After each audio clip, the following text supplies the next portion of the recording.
guys, and for today's video, we're making a collaboration together with the Collab squad inspired by animal prints.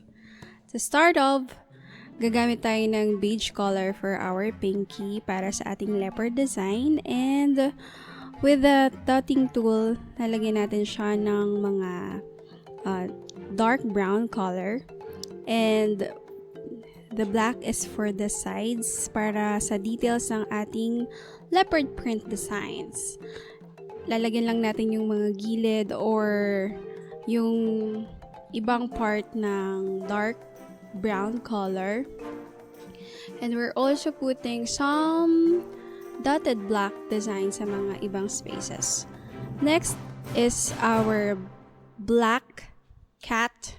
And instead of making just a color black plain design, is gagawa tayo ng pusa. And lalagyan na natin yung kanyang ears like that. Next is using my dotting tool dip into a white polish. Lalagay na natin para gumawa tayo ng mata. Mata ni Neggie. Ayan. Yun po yung pangalan ng pusa namin, Neggie. And using that neon yellow color, lalagay na natin para sa kulay ng ating mata. And with the tan color, ay para sa ears naman niya. And of course, yung pupil, we're gonna use a dotting tool, dip into a black polish para sa ating eyes.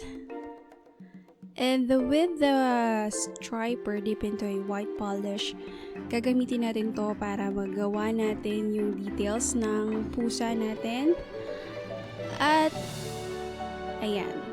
Of course, the whiskers, nalagay natin using those stripers na gamit natin para malagyan na natin yung details niya. Hello to our comment winner, Honey Crunch 321. Congratulations! At ang kanyang link ay nasa description box. Next is our tiger print. And using my white polish as a base color.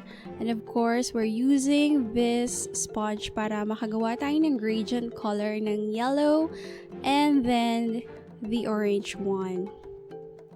Idadab lang siya sa color ng nail polish and just dab it there to make the gradient color.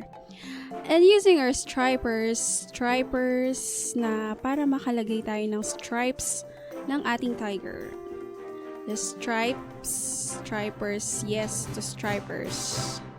Okay, so yun lang guys, madali lang yan, nalagay nyo lang siya dyan randomly to create that stripes ng ating tiger. Hello to Marijax. The link of her channel is on the description box, so kindly check it. And then next is our cow prints using the white base as our color, and then dotting tool, dip into a black nail polish. Gagawa natin yung mga prints ng ating cow, just like that. And 1 hour later. Thank you for watching my YouTube nail art tutorials. Ciao!